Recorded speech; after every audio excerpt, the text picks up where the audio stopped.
Dear students, first of all, very much good morning to all of you। जैसे कि हमारा unit चल रहा है डायरेक्टिंग का, और इसके अंदर हम लोग जो डायरेक्टिंग का एलिमेंट है मोटिवेशन, उसको हमने स्टार्ट किया हुआ है। मोटिवेशन के अंदर हम लोगों ने मोटिवेशन के बारे में जो मोटिवेशनल कंसेप्ट था वो कंप्लीट कर चुके हैं। उसके बाद हमने मैस्लो की नीड हायरार्की थ्योरी वो भी कंप्लीट कर चुके हैं, और हमने उस नीड हायरार्की थ्योरी से ये पता लगा लिया कि यह हमें पता लग चुका है कि बेसिकली जो ह्यूमन नीड्स हैं वो 5 कैटेगरी के अंदर डिवाइड की जा सकती है, और उनका भी एक सीक्वेंस है। पहले फर्स्ट नीड की फुलफिल होगी, फिर सेकेंड नीड फुलफिल की जाएगी, फिर थर्ड नीड फुलफिल की जाएगी, फिर फोर्थ नीड फुलफिल की जाएगी, फिर फिफ्थ नीड फुलफिल की जाएगी। अल्टीमेटली कोई भी जो एम्प्लॉयर है वो ये चाहता है कि उसका एम्प्लॉय जो है वो फुल ऑफ डेडिकेशन से काम करे, फुल ऑफ मोराल से काम करे, फुल्ली मोटिवेटेड होकर काम करे। और एम्प्लॉय को जो मोटिवेट करने का जो एक बेस्ट टूल है, बेस्ट वे है, वो है इंसेंटिव्स। जब हम एम्प्लॉय को इंसेंटिव्स प्रोवाइड करते हैं तो for the achievement of target, then definitely वो एम्प्लॉय ज़्यादा हाई मोरल से और हाई मोटिवेशन से और फुल डेडिकेशन से कंपनी के लिए काम करता है। अब इंसेंटिव की बात करें तो इंसेंटिव्स को हम 2 कैटेगरी में के अंदर डिवाइड कर सकते हैं।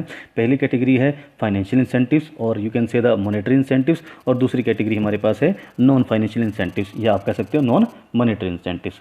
अब बात करते हैं आज की वीडियो में हम स्पेशली फाइनेंशियल और मॉनेटरी इंसेंटिव्स के बारे में बात करेंगे, और इससे नेक्स्ट जो वीडियो बनाएंगे उसके अंदर हम बात करेंगे नॉन फाइनेंशियल और नॉन मॉनेटरी इंसेंटिव्स की, कि कौन कौन से ऐसे इंसेंटिव्स हैं जिससे एम्प्लॉयज़ को मोटिवेट किया जा सकता है। तो चलिए आज की वीडियो शुरू करते हैं कि ऐसे कौन कौन से फाइनेंशियल इंसेंटिव्स हैं जिनसे किसी भी एम्प्लॉय को मोटिवेट किया जा सकता है, और फाइनेंशियल इंसेंटिव्स होते क्या हैं। ये 2 बेसिक पॉइंट रहेंगे। पहला पॉइंट ये कि फाइनेंशियल इंसेंटिव्स होते क्या हैं, दूसरा पॉइंट ये है कि ऐसे कौन कौन से इंसेंटिव्स हमारे पास हैं जिनसे नॉर्मली एम्प्लॉय जो है मोटिवेटेड हो जाते हैं, और वो कंपनी के टारगेट्स के टुवार्ड्स अपना कंट्रीब्यूशन फुल डेडिकेशन के साथ करते हैं। तो सबसे पहले शुरू करते हैं फाइनेंशियल इंसेंटिव्स, और दूसरा अदर वर्ड्स में कहें तो मॉनेटरी इंसेंटिव्स। तो first of all let us discuss about the meaning of financial और मॉनेटरी इंसेंटिव्स।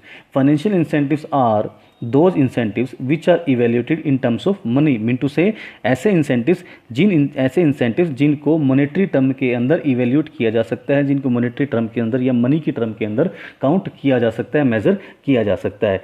फाइनेंशियल इंसेंटिव्स का मतलब ये बिल्कुल भी नहीं है कि हम किसी एम्प्लॉय को डायरेक्ट मनी ही दे रहे हैं, नहीं। अगर हम उसको कोई फैसिलिटी भी प्रोवाइड कर रहे हैं और वो उस फैसिलिटी को मनी के टर्म में काउंट किया जा सकता है, तो उसको भी फाइनेंशियल इंसेंटिव्स की कैटेगरी के अंदर ही काउंट किया जाएगा। और जनरली जो फाइनेंशियल इंसेंटिव्स होते हैं वो हेल्पफुल होते हैं बेसिकली जो ह्यूमन बीइंग है उसकी 2 बेसिक नीड्स को पूरा करने में, 2 बेसिक नीड को सेटिस्फाई करने में। पहली है फिजियोलॉजिकल नीड और दूसरी है सेफ्टी नीड। मतलब जो लोअर लेवल की 2 नीड हैं, that is physiological need and safety need, उनको फुलफिल करने में फाइनेंशियल इंसेंटिव एक मेजर रोल प्ले करता है।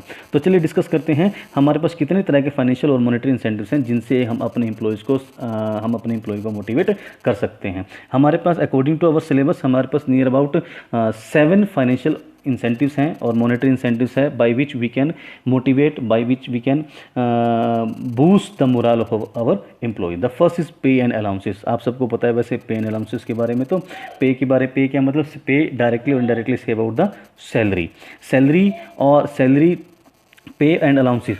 सैलरी जो है बेसिकली हर एम्प्लॉय को एक बूस्ट मोरल को हाई करती है।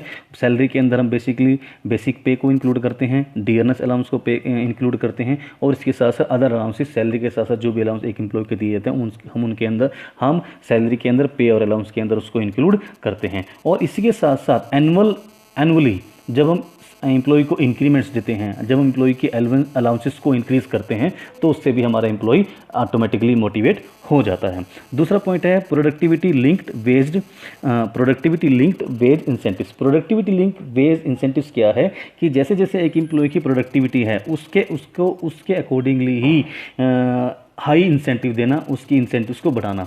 मीन टू से जैसे हर एम्प्लॉय का पर्सन टू पर्सन वेरिएट करती है, हर पर्सन की प्रोडक्टिविटी अलग अलग होती है। जितने भी एम्प्लॉय कंपनी में काम करते हैं उनकी प्रोडक्टिविटी, उनकी एफिशिएंसी अलग अलग होती है। तो जिसकी ज़्यादा एफिशिएंसी है उसको उसकी एफिशिएंसी के अकॉर्डिंग ज़्यादा वेजेस देना। तो इससे क्या होगा, तो ऑटोमेटिकली इससे जो हमारे एम्प्लॉयज़ हैं वो मोटिवेट हो जाएंगे। जिनको इंसेंटिव्स मिल रहे हैं वो एम्प्लॉय मोटिवेट होंगे, और दूसरे एम्प्लॉय भी कोशिश करेंगे कि हमारी प्रोडक्टिविटी ज़्यादा हो। तीसरा पॉइंट हमारे पास आता है बोनस की अगर हम बात करें, bonus refers to the payment to employee in addition to their regular salary or remuneration which is paid as a reward of their good services. मैं रिपीट करता हूँ कि बोनस जो है वो एक ऐसी पेमेंट है एम्प्लॉय को सैलरी से अलग, सैलरी से अलग से, सैलरी के अलग से एक ऐसी पेमेंट है एम्प्लॉय को जो कि उसको अच्छी सर्विसेज की रिवार्ड में, अच्छी सर्विसेज के इनाम में उसको प्रोवाइड की जाती है। नॉर्मली जो है बोनस जो है वो एम्प्लॉय को कैश में भी दिया जा सकता है और कई कंपनीज को काइंड्स में, काइंड्स मतलब गुड्स के अंदर भी दे सकती है। ठीक है जी।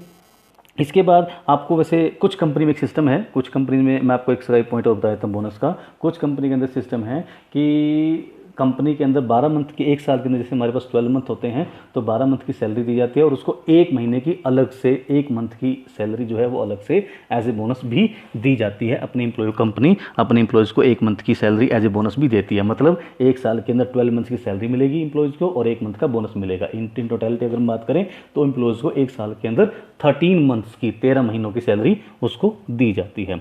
फोर्थ पॉइंट हमारे पास आता है प्रॉफिट शेयरिंग का। थोड़ा सा डिटेल पॉइंट है, बड़ा पॉइंट है, ध्यान से समझने की जरूरत है, ईजी पॉइंट है। प्रॉफिट शेयरिंग क्या है? प्रॉफिट शेयरिंग जो है वो कंपनी का एक बहुत बढ़िया मेथड है just to increase the motivation और just to increase the moral of the employee. उसके डेडिकेशन को इंक्रीज करने का एक बहुत बढ़िया टूल है in the hands of employer. Normally क्या है, किसी भी कंपनी का जो प्रॉफिट है वो दो पार्टी का मेन कंट्रीब्यूशन होता है। उसके अंदर एक होता है एम्प्लॉयर और दूसरा होता है एम्प्लॉय। एम्प्लॉयर कंपनी के अंदर पैसा इन्वेस्ट करता है और उसके बदले में उसको प्रॉफिट्स मिलता है। एम्प्लॉय कंपनी के अंदर अपनी सर्विसेज देता है जिसके बदले में उसको सैलरी मिलती है या अदर अलाउंसेस मिलते हैं। लेकिन समटाइम्स कंपनी का एम्प्लॉय या कंपनी का ओनर अपने एम्प्लॉय को प्रॉफिट का एक हिस्सा, एक छोटा हिस्सा या बड़ा हिस्सा जितना सूटेबल है according to the rules of the company, norms of the company, वो उस एक पार्ट ऑफ प्रॉफिट को अपने सभी एम्प्लॉयज़ के बीच में बांटता है ताकि एम्प्लॉयज़ भी कंपनी के प्रॉफिट को इंक्रीज करने में फुल डेडिकेशन से काम करें और ताकि कंपनी का प्रॉफिट भी इंक्रीज हो, जिससे कंपनी का जितना प्रॉफिट इंक्रीज होगा उसमें से वो एक हिस्सा की अमाउंट भी ऑटोमेटिकली एम्प्लॉय के हाथ में बढ़ जाएगी। राइट। फॉर एग्जांपल मैं कहता हूँ कि मान लीजिए एक कंपनी का एम्प्लॉयर क्या कहता है कि जितना भी प्रॉफिट होगा उसका 10%, उस प्रॉफिट का 10% उसके एम्प्लॉयज़ के अंदर डिस्ट्रीब्यूट कर दिया जाएगा। बट नेचुरल है कि अगर प्रॉफिट की अमाउंट ज़्यादा होगी तो उसका 10% का अमाउंट भी ज़्यादा होगा, वो ज़्यादा अमाउंट एम्प्लॉयज़ के बीच में डिस्ट्रीब्यूट किया जाएगा। तो इस तरीके से क्या होगा, एम्प्लॉयज़ ज़्यादा से ज़्यादा डेडिकेशन से कंपनी के लिए काम करना शुरू कर देंगे।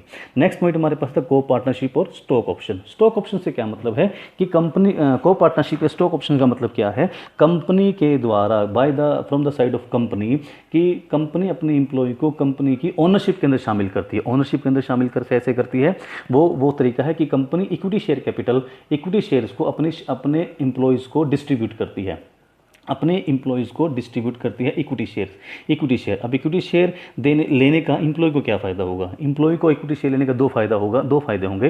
पहला फ़ायदा तो ये, जितने इक्विटी शेयर उनके पास हैं उतने परसेंट, उतने हिस्से के कंपनी के वो ओनरशिप के अंदर आ जाएंगे। मतलब वो अब केवल कंपनी के एम्प्लॉय नहीं है, अब कंपनी के वो ओनर्स की कैटेगरी के अंदर आ जाएंगे, मतलब उनका स्टेटस चेंज हो जाएगा।